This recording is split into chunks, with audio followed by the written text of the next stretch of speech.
The scratch of pen on paper shouldn't have been the loudest sound in the Marlowe. Yet Josephine felt every stroke echo like a verdict as she circled 3 phrases on the Mafia boss's bill. 9 words that would turn her from invisible waitress into the target of a silent war. The chandeliers never flickered at the Marlowe. Crystal droplets hung motionless in the amber light, casting fractured rainbows across white tablecloths that cost more to launder than Josephine Chase earned in a week. The air held the weight of old money and older secrets, thick with the scent of truffle oil and expensive cologne. Piano jazz drifted through conversations, kept deliberately quiet, as if the room itself had learned to whisper. Josephine moved between tables with the precision of a dancer who'd memorized every step. 2 years of double shifts had taught her body the exact rhythm. 3 strides from the kitchen door to table 4, pivot left to avoid the service station, never let the water pitcher tilt more than 15 degrees. Her feet ached in shoes held together with superglue and prayer.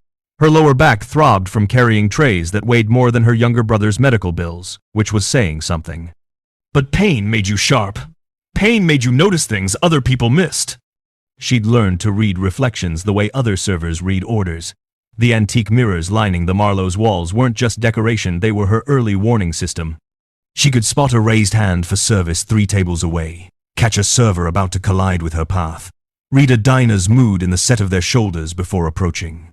Survival in fine dining meant seeing everything while appearing to see nothing at all. Tonight, Table 9 commanded the room the way it did every Friday at 8:30. James sat in the corner booth beneath the gold-rimmed mirror, his usual position with sightlines to every entrance and exit. Dark hair, slicked back with geometric precision, burgundy suit that probably cost more than her entire year's rent, a watch on his wrist that caught the light like a threat. Ink peeked from his collar tattoos that whispered of a life far removed from truffle risotto and imported wine. The staff had developed an unspoken choreography around his presence. Fresh linens appeared on his table 30 minutes before his arrival. The premium spirits materialized from the locked cabinet without anyone needing to ask. Even Chef Martinez, who screamed at everyone, plated James's ribeye with the focused silence of a man who understood consequences. Other diners sensed it too, though they couldn't name what they were sensing. Conversations dropped to murmurs when James entered. Children stopped fidgeting in their chairs. Men in dark suits materialized at surrounding tables, their positions too deliberate to be coincidence, their attention too focused to be casual dinner guests. They never looked directly at James, but their awareness of him reorganized the entire room's energy. James never raised his voice, never made demands, never needed to repeat himself. His presence alone bent reality around him, like gravity around a black hole. Josephine had earned the privilege of serving Table 9 through sheer observational precision. She knew his order before he spoke it. Sparkling water, room temperature, no ice. Ribeye, rare, no sides, no sauce. Espresso, double. Served exactly 12 minutes after his plate was cleared. She'd never gotten it wrong, never made him wait. Never required a second glance. Being invisible was how you survived in James's orbit. Being perfect was how you stayed employed. Tonight started like every other Friday. Josephine delivered his water, took his order with a subtle nod, disappeared into the controlled chaos of the kitchen, where servers barked orders and plates clattered, and the heat from the grill made sweat run down everyone's backs. But when she returned to refill his water glass, something in the mirror's reflection made her pulse stutter. A man at the bar, mid-40s, black blazer over dark jeans, nursing a scotch he hadn't actually sipped. His posture held the kind of stillness that screamed of coiled violence waiting for release. The coat hung heavy on his right side, too heavy, the fabric pulling in a way that suggested weight in an inside pocket. His hand rested beside his glass, index finger tapping against the polished wood in a steady rhythm that made Josephine's blood freeze in her veins. 3 short taps, 2 long, pause, 3 short, 2 long. She knew that pattern, a documentary she'd watched during one of those sleepless nights between shifts, when exhaustion made her too wired to rest, and her brother's labored breathing through the baby monitor kept her counting minutes until dawn. A former CIA operative explaining how contract killers signaled readiness to their handlers. 3 short, 2 long. The target is acquired. Awaiting green light. The water pitcher in Josephine's hand trembled, condensation dripping onto the white tablecloth in fat drops that spread like bloodstains. Her mind raced through possibilities with crystalline panic. James sat with his back to the bar. His bodyguards watched the front entrance, the side door, the hallway to the restrooms. No one was watching the bar.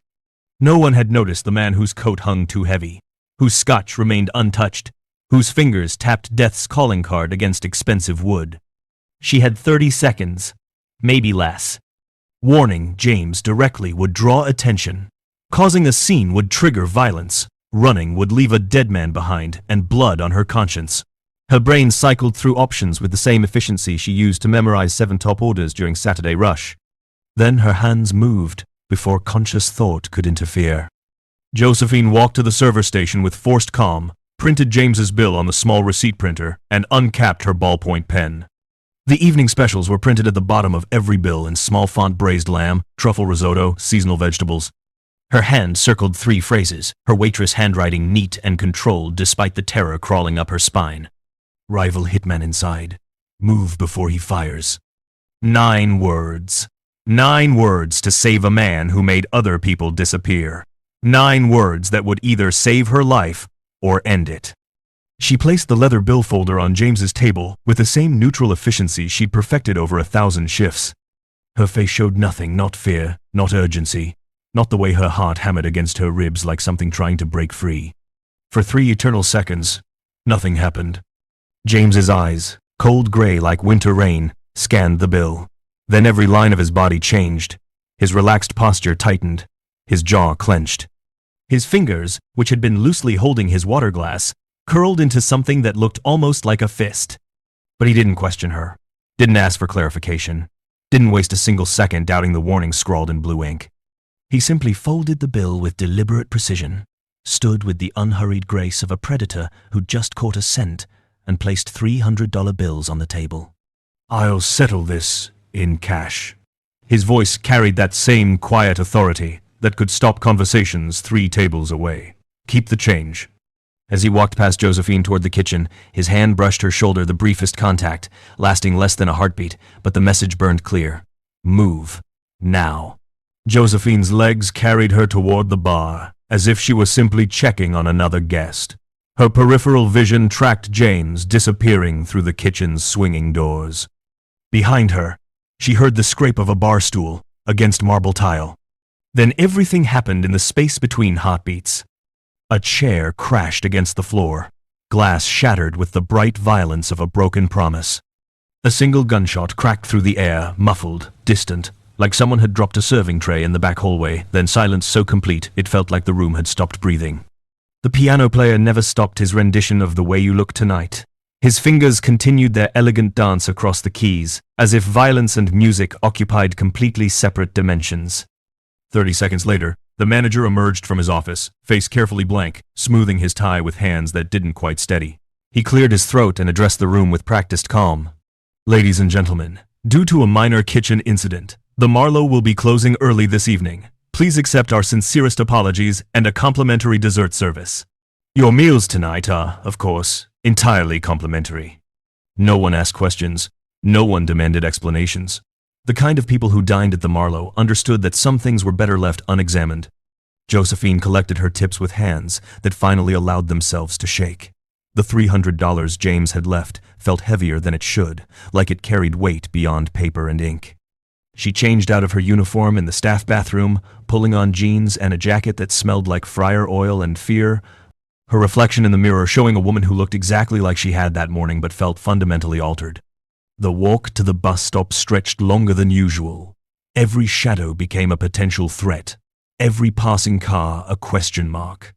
The humid night air clung to her skin like something trying to hold her back, and the streetlights cast pools of sickly yellow that left too many dark spaces in between.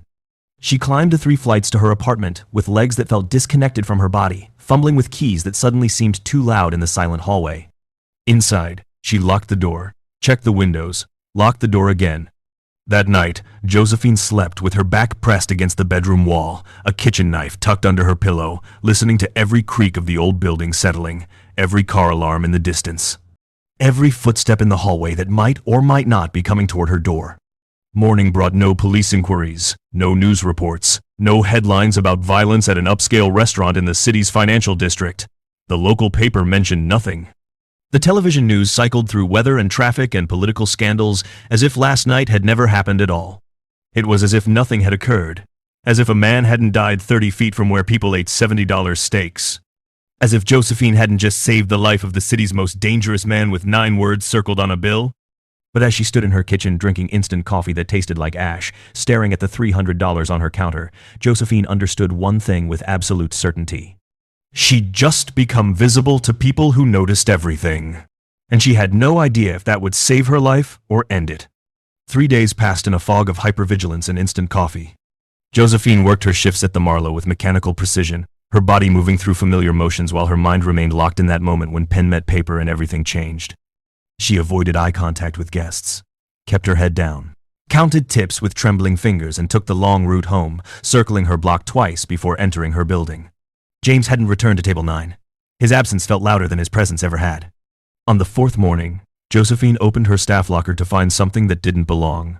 A black envelope, matte finish, expensive paper, her name written across the front in handwriting too elegant to belong in a restaurant break room. No return address, no stamp. Just her name in ink that looked like calligraphy. Her hand shook as she opened it. Inside, a sleek black metal pen rested against the paper like a weapon disguised as stationery. Matte black barrel, smooth and cool to the touch, heavier than it looked.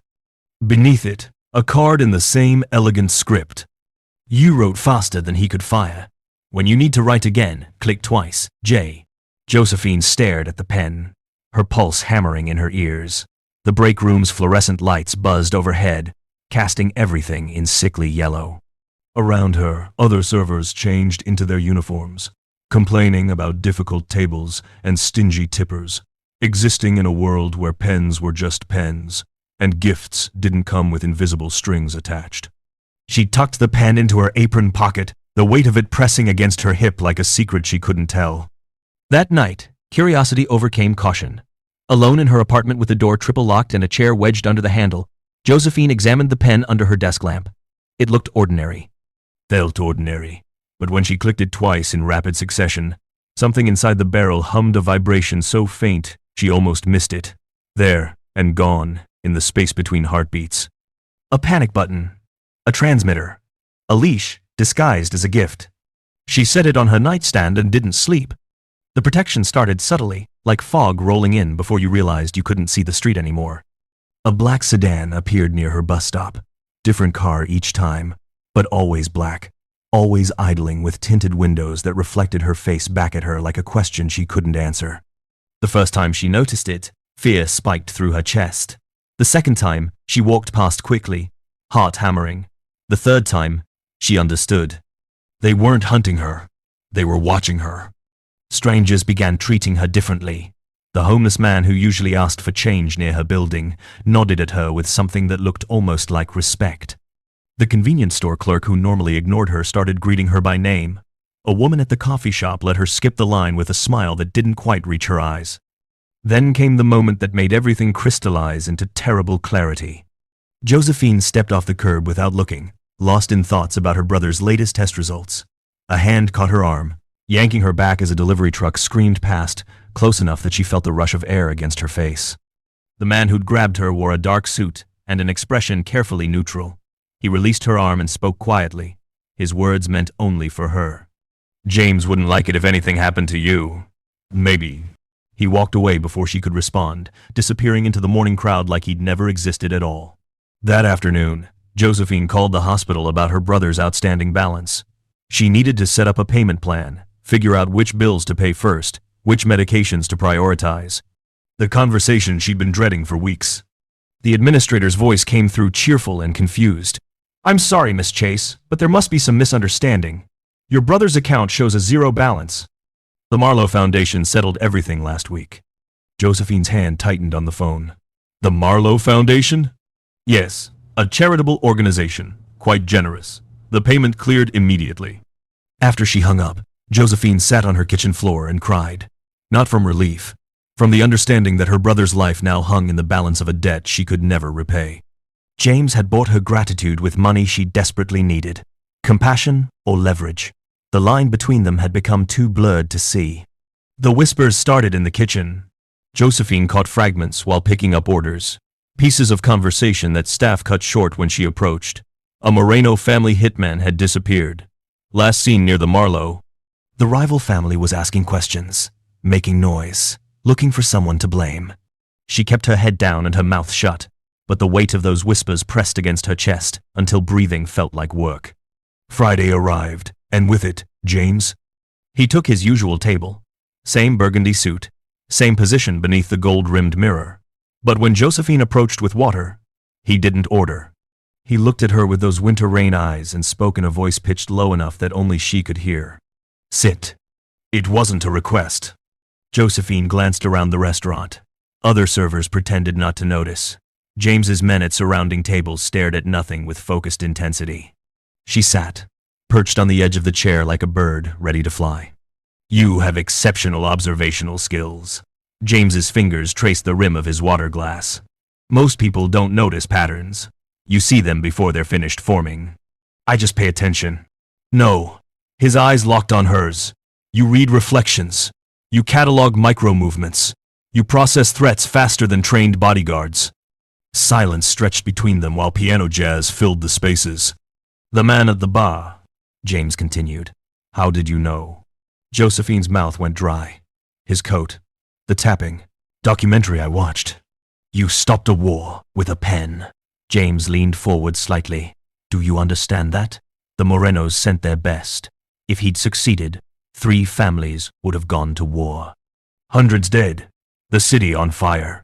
All prevented because you circled 9 words. Pride and terror warred in Josephine's chest. I just didn't want anyone to get hurt. Someone did get hurt. James's expression didn't change. They're Hitman, and now they want to know who warned me. The restaurant suddenly felt too small, too warm, too exposed. They have footage, James said quietly. Security camera. Shows you approaching my table seconds before their man moved. You're the last person he saw before he followed me into the kitchen. Josephine's hands clenched in her lap. I didn't do anything wrong. No, you did something right. That's worse. James pulled an envelope from his jacket and slid it across the table. This arrived at your apartment building this morning. My people intercepted it. Inside, a grainy black and white photo. Josephine serving table 9, leaning slightly as she placed the bill folder down. Timestamp in the corner. Security footage pulled from the Marlowe's cameras, sent by people who wanted her to know they'd identified her. No note. No threat. Just her own face staring back at her, evidence of the moment she'd stepped into a world where being right could get you killed. What do I do? Her voice came out smaller than she wanted. James tucked the envelope away. You accept that your old life ended the moment you warned me. You understand that the Morenos won't stop asking questions. And you decide whether you want my protection or your independence. That's not a choice. It's the only choice you have left. Josephine looked at him. Really looked. Seeing past the expensive suit and cold eyes to the calculation underneath. He'd already decided what her answer would be.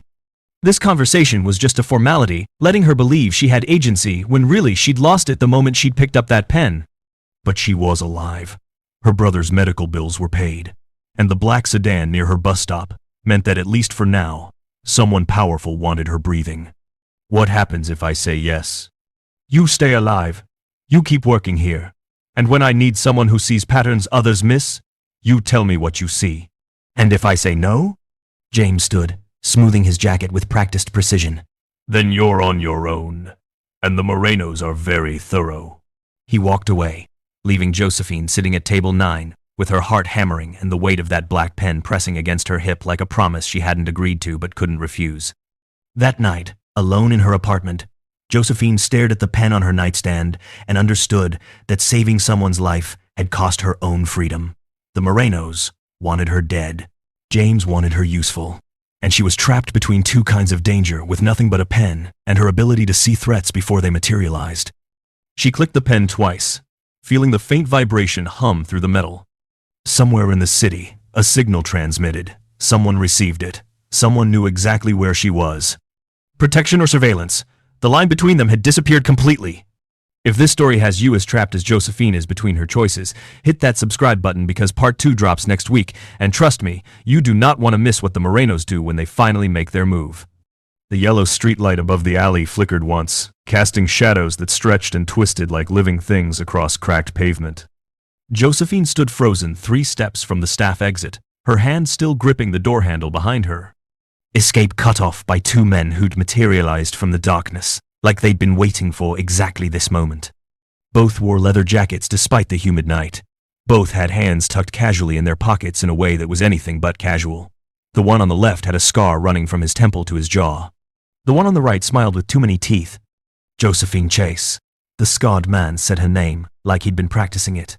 We need to talk about what you saw at the Marlowe. Her pulse hammered so loud she was certain they could hear it. The alley stretched behind them toward the distant street, too far to run, too dark to navigate. The staff door behind her had locked automatically. She was trapped between brick walls, and men who'd come for answers she couldn't give without dying. I don't know what you mean. Her voice came out steadier than she felt. I'm just a waitress. Waitresses don't get personal visits from James. The smiling man took a step closer. Waitresses don't clear hospital debts overnight. Waitresses don't have black sedans following them home. Josephine's back hit the locked door. Nowhere left to retreat. Then a voice cut through the darkness, calm and cold as winter rain. Gentlemen. 3 figures emerged from the opposite end of the alley. James in the center, flanked by 2 men in dark suits, whose posture screamed military training.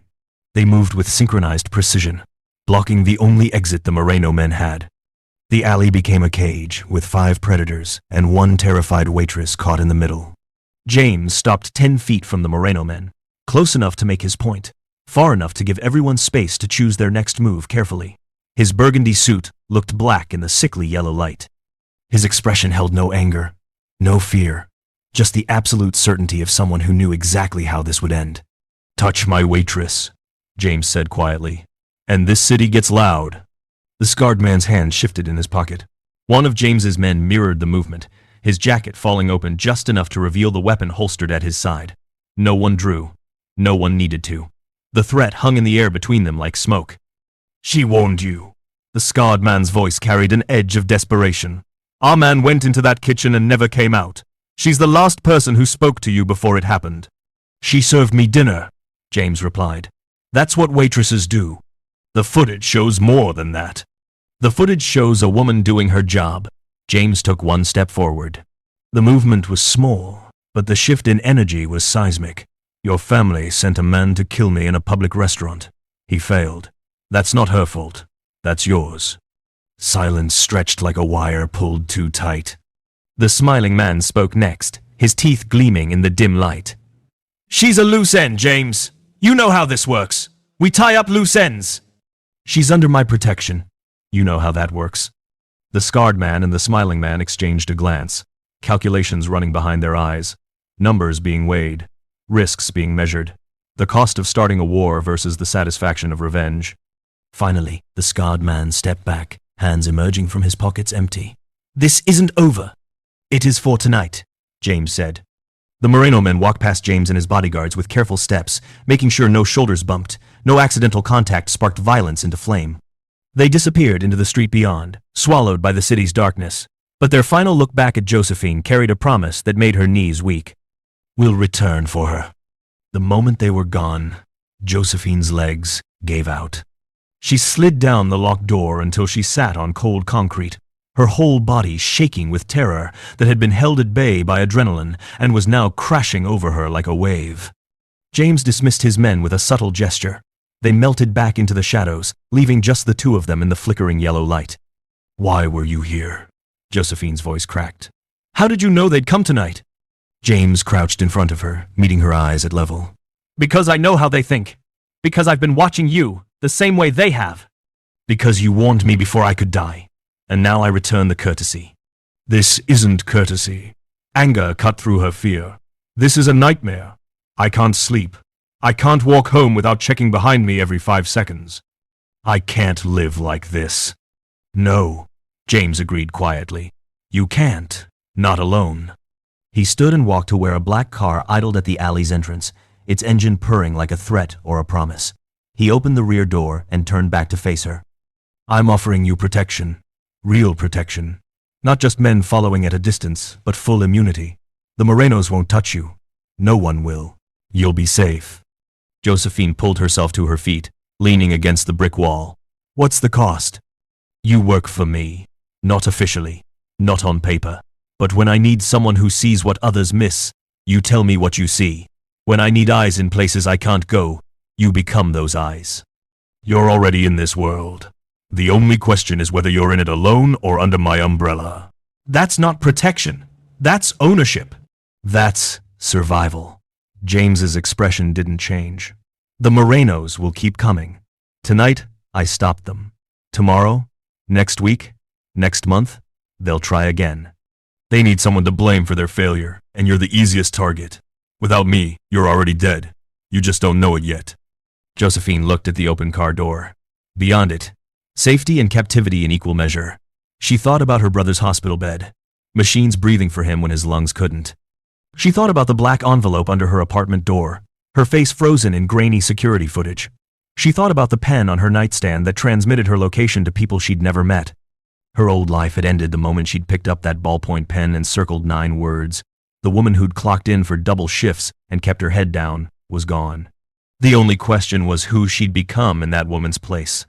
James waited by the car, patient as stone, giving her the illusion of choice while they both knew the decision had been made the moment those Moreno men stepped into the alley. Josephine pushed off the wall and walked toward him on legs that felt disconnected from her body. Each step was a door closing behind her. Each step took her further from the life she'd known and deeper into a world where danger wore expensive suits and protection came with strings attached. She stopped at the car door, looking at the leather interior and tinted windows that would hide her from the world outside. "If I do this," she said quietly, "if I get in this car, there's no going back, is there?" "No," James answered honestly. "There isn't." Josephine thought of her brother, of the hospital bills paid by a foundation that existed only as a line item on financial records, of the pen that connected her to James with the press of a button, of the Morenos who would keep hunting until they found what they were looking for. She got in the car. The door closed with a sound like finality. James slid into the seat beside her, and the driver pulled away from the alley without needing to be told where to go. "Good," James said, his voice carrying something that might have been approval or satisfaction. "Now we begin." Josephine stared out the tinted window at the city passing by, lights blurring into streams of gold and red. She'd saved a man's life with 9 circled words. Now she'd bound her own life to his with a single choice. This wasn't the end of her story. It was the origin. The moment a waitress became something else entirely. The moment protection and danger became 2 sides of the same coin, spinning in the air, neither one landing yet. Outside, the city continued its nightly rhythm, unaware that in the back of a black car, a war had just been declared, with the quiet closing of a door. If you made it this far and you're not subscribed, you're basically telling me you don't care what happens to Josephine next, and honestly, that's a choice you'll regret when part 2 drops.